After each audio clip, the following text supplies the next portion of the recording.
Pendant que le patrimoine de nombreux Français stagne ou recule, la fortune des milliardaires, elle, continue de grimper. Comment font-ils? Oubliez les conseils de votre banquier. Les ultra-riches ne jouent pas dans la même cour. Ils n'achètent pas des actions en bourse en espérant un petit 8% par an. Non, ils construisent des empires dans l'ombre, avec des stratégies que le grand public ignore. Et si la clé de leur succès insolent ne se trouvait pas dans ce qu'ils achètent, mais plutôt dans comment et où personne ne pense à regarder? Aujourd'hui, on lève le voile sur 5 investissements secrets que les milliardaires utilisent pour décupler leur fortune en 2025. Ce que vous allez découvrir va sûrement bousculer tout ce que vous pensiez savoir sur la richesse. Le fossé se creuse. D'un côté, on nous dit d'épargner patiemment, de diversifier avec des ETF et d'attendre sagement la retraite. De l'autre, une caste d'initiés, les Ultra High Net Worth Individuals, alloue près de la moitié de sa fortune à des actifs dont vous n'entendez jamais parler. Pendant que tout le monde a les yeux rivés sur des marchés boursiers volatiles, les milliardaires, eux, placent leur argent dans des secteurs et des montages financiers quasi invisibles. Leur philosophie, ce n'est pas d'investir comme nous l'entendons. C'est de prendre le contrôle, de financer le futur avant même qu'il ne devienne une tendance, d'utiliser tous les leviers, économiques, fiscaux et même philanthropiques, non seulement pour préserver leur capital, mais pour le faire grandir de manière exponentielle, loin des projecteurs. En 2025, cette tendance ne fait que s'accélérer. Dans un monde de plus en plus incertain, avec des tensions géopolitiques et une économie instable, leurs stratégies deviennent encore plus fines, plus secrètes. Ils ne subissent pas l'économie, ils la façonnent. Ils ne suivent pas les règles, ils créent leur propre terrain de jeu. On va donc décortiquer ensemble les 5 stratégies qui forment le véritable arsenal des milliardaires aujourd'hui. Il ne s'agit pas de bons plans boursiers, mais de changement de vision complet sur la construction d'un patrimoine. Du financement d'entreprises non cotées à l'usage stratégique de l'art, en passant par des optimisations fiscales d'une complexité folle. Bienvenue dans les coulisses du pouvoir financier. Le premier secret, et probablement le plus important, c'est le private equity, ou capital investissement. Oubliez l'image de l'actionnaire qui achète et vend des titres sur son téléphone. Ici, on parle d'investir directement dans le capital d'entreprises qui ne sont pas en bourse. C'est toute la différence entre être passager d'un avion de ligne et posséder le jet privé qui choisit la destination et les passagers. Pour les milliardaires et leur family office, ces structures privées gérant leur fortune, le private equity est devenu la star de leur portefeuille. En France, il peut représenter une part colossale de leurs actifs, bien plus que les actions cotées. Selon le baromètre de l'AFOL française du Family Office et UI, cette part a atteint 37,5% en 2024, un bond de 15 points en un an, tandis que les actions cotées sont tombées à 17,3%. Pourquoi un tel engouement? Pour 3 raisons, le contrôle, l'accès à l'innovation et des rendements potentiels bien plus élevés. En injectant des sommes massives dans des PME ou des entreprises de taille intermédiaire, ETI, les milliardaires ne font pas que placer de l'argent. Ils prennent part à la stratégie, placent leurs hommes de confiance et façonnent la croissance sur le long terme. Mais en 2025, on est passé au Private Equity 2.0. La stratégie évolue. Avec un climat économique plus tendu, les fonds sont devenus plus sélectifs, ciblant des entreprises solides aux modèles économiques éprouvés. Ils adorent les stratégies de buy and build, acheter une entreprise plateforme saine, puis lui faire avaler des concurrents plus petits pour créer un leader de secteur et faire exploser les marges. L'autre facette de ce Private Equity 2.0, c'est la montée en puissance des fonds secondaires et fonds de continuation. Ce sont des montages complexes mais redoutablement malins. Imaginez qu'un fonds doive vendre une entreprise performante pour retourner l'argent à ses investisseurs. Au lieu de la mettre sur le marché, il peut se la vendre à lui-même via un nouveau fonds. Cela permet de garder le contrôle d'une pépite encore plus longtemps. Les milliardaires raffolent de ces opérations qui apportent de la liquidité dans un marché qui n'en a pas et permettent de doubler la mise sur les champions de leur portefeuille. Ce monde est un club ultra fermé. Pour y entrer, il ne suffit pas d'avoir des millions, il faut un carnet d'adresses. Les meilleures opportunités, les fameux club deals ou quelques grandes familles s'allient pour un rachat, ne sont jamais publiques. L'info circule en coulisses, ce qui garantit que les meilleures affaires restent entre initiés. Voilà pourquoi, pendant que vous suivez les hauts et les bas du CAC 40, les vraies fortunes se construisent en silence, dans le non-coté.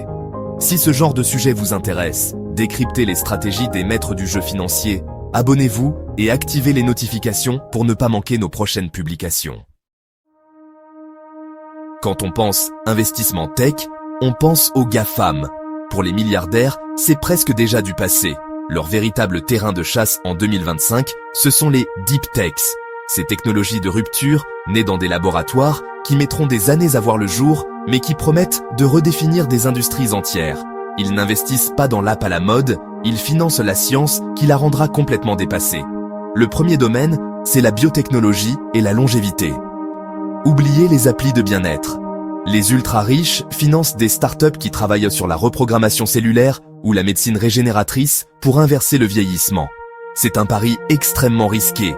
Beaucoup de ces boîtes ne verront jamais un centime de profit, mais le gain potentiel est sans commune mesure. Imaginez être l'actionnaire de l'entreprise qui ajoutera 20 ans d'espérance de vie en bonne santé. Des figures comme Jeff Bezos y investissent massivement. C'est un pari sur l'avenir de l'humanité et la France, avec son écosystème de startups biotech, est un terrain de jeu majeur. Le deuxième, c'est l'intelligence artificielle fondamentale et l'espace. Laissez tomber les IA qui génèrent des images. Les milliardaires financent les entreprises qui fabriquent les puces de demain, les ordinateurs quantiques et surtout l'infrastructure des data centers. La demande en énergie pour l'IA pourrait exploser d'ici 2030 et ils misent sur ceux qui construiront et alimenteront ces nouvelles cathédrales de la donnée. C'est la même logique pour l'espace. Avec SpaceX, Elon Musk ne vend pas que des lancements de fusées. Il bâtit l'infrastructure de l'économie spatiale du futur, constellation de satellites, logistique en orbite et, à terme, exploitation minière extraterrestre. Enfin, le troisième pilier est la transition énergétique avancée. Les milliardaires ne se contentent pas d'acheter des actions de Total Energy. Ils investissent, via le private equity, dans les technologies qui résolvent les vrais problèmes. Le stockage d'énergie nouvelle génération, batteries sodium-ion, hydrogène vert, les matériaux innovants pour les panneaux solaires et les logiciels d'IA qui optimisent les réseaux électriques. Ils savent que la transition énergétique est une question d'infrastructure et d'efficacité, des secteurs à la croissance garantie. Ces investissements sont illiquides, à très long terme, et réservés à ceux qui peuvent se permettre de tout perdre. Mais c'est justement ce qui les protège de la spéculation de masse. Ils financent la prochaine révolution en silence. Le jour où le grand public en entendra parler, il sera déjà trop tard pour y entrer. Dans un monde numérique, où tout peut s'effondrer en un clic, les milliardaires reviennent à une stratégie vieille comme le monde, mais plus pertinente que jamais. La forteresse d'actifs tangibles. Des biens réels, qu'on peut toucher, et qui servent de rempart contre le chaos. Le premier pilier, c'est l'or physique, et pas sous forme de certificat papier. Non, on parle de lingots, stockés dans des coffres-forts privés ultra sécurisés en Suisse ou à Singapour. Pourquoi ce retour en force ? Parce que les milliardaires regardent ce que font les banques centrales du monde entier. Elles accumulent de l'or à un rythme record. C'est un signal faible, mais puissant, d'une méfiance grandissante envers le système monétaire actuel, notamment le dollar. L'or est la police d'assurance ultime. Le deuxième pilier, c'est l'art et les objets de collection. Pour le commun des mortels, acheter une toile à plusieurs millions, c'est une folie. Pour un milliardaire, c'est une allocation d'actifs. Si le marché de l'art n'est pas totalement immunisé contre les crises, il suit souvent son propre rythme, décorrélé des soubresauts de la bourse. En période d'incertitude, les œuvres d'artistes établis sont vues comme un placement sûr. Un chef-d'œuvre de Picasso ou de Warhol n'est pas une simple décoration, c'est une réserve de valeur, prestigieuse et facile à déplacer. En plus, le marché est opaque et les plus grosses transactions se font en privé, loin des enchères publiques, pour une discrétion maximale. Cette logique s'étend aux voitures de collection, aux montres de luxe, aux grands crus ou même aux instruments de musique rares. C'est passion assets, allient plaisir et stratégie patrimoniale. Leur valeur ne dépend pas de futurs profits, mais de leur rareté, de leur histoire et de la demande d'une petite élite mondiale. Dans un monde standardisé, l'unique devient le vrai luxe et la protection la plus sûre. Voici peut-être le secret le mieux gardé et le plus déroutant. Quand vous entendez philanthropie, vous pensez à un don généreux. Pour certains ultra-riches, la philanthropie est aussi un outil financier d'une puissance redoutable. Et avec la pression fiscale qui monte, ces techniques deviennent de plus en plus créatives. Le mécanisme clé, ce n'est pas le don, mais le prêt. C'est une technique audacieuse, utilisée par une poignée d'initiés. Imaginez un milliardaire qui veut soutenir une cause qui lui est chère. Au lieu de faire un don, qui est une dépense sèche, il peut créer une structure, comme un fonds de dotation, et lui accorder un prêt à un taux d'intérêt défini. Cette approche, mise en lumière en France avec des figures comme le milliardaire Pierre-Édouard Stérin, est un petit bijou d'ingénierie financière. Premièrement, le capital reste sa propriété. Le prêt est un actif, pas une dépense. Il ne s'appauvrit pas. Deuxièmement, ce prêt génère des intérêts. Non seulement il ne perd pas d'argent, mais il en gagne. Troisièmement, fiscalement, c'est très efficace. Ce genre de montage peut permettre d'éviter les droits de donation tout en profitant d'avantages liés à la structure financée. C'est l'art de l'optimisation légale, poussé à l'extrême. Cette stratégie de philanthropie à intérêt va bien au-delà de la simple défiscalisation. C'est un outil d'influence. En finançant des think tanks ou des projets sociétaux via des prêts, le milliardaire peut orienter le débat public selon sa vision, tout en gardant le contrôle total de son capital. Il transforme sa fortune en un levier de pouvoir perpétuel. Face au débat sur la taxation des plus riches, ces montages complexes qui jouent avec les frontières entre patrimoine personnel, holdings et fondations sont au cœur de leur stratégie pour préserver leur richesse. Le cinquième secret relève d'une vision quasi géopolitique.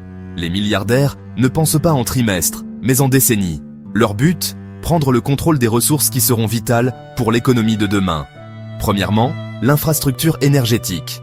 Ils ont compris que la demande en électricité propre va exploser à cause de la décarbonation et des besoins monstrueux de l'intelligence artificielle. Leur stratégie ? Investir dans les goulots d'étranglement de cette transition, les réseaux électriques, le stockage d'énergie à grande échelle et les projets là où la demande va flamber. En 2025, les investissements mondiaux dans les énergies propres dépassent déjà largement ceux dans les combustibles fossiles et atteignent même le double selon certaines estimations. Les milliardaires ne surfent pas sur la vague, ils construisent la digue. Deuxièmement, les matières premières critiques. La transition énergétique et numérique dépend d'une poignée de métaux, lithium, cobalt, cuivre, terres rares. Plutôt que de spéculer sur leur cours, les ultra-riches cherchent à contrôler l'offre à la source. Via des fonds de private equity, ils investissent directement dans des mines, des sociétés d'exploration ou des entreprises de recyclage stratégique. C'est un moyen de maîtriser toute la chaîne de valeur d'une industrie. Enfin, les marchés émergents, mais avec une approche chirurgicale. Fini l'époque où l'on misait à l'aveugle sur des indices émergents. Ils concentrent leurs capitaux sur des zones à forte croissance, comme l'Asie du Sud-Est et certaines régions d'Afrique. L'Inde, par exemple, voit son nombre de milliardaires augmenter fortement, signe d'une dynamique puissante. Là encore, ils utilisent le private equity pour entrer au capital de pépites locales, bien avant que le grand public n'en entende parler, en pariant sur la démographie et l'émergence d'une nouvelle classe moyenne mondiale. Cette stratégie de contrôle des ressources, c'est la quintessence de la pensée milliardaire. Anticiper les besoins du monde de demain et se positionner pour être celui qui les comble.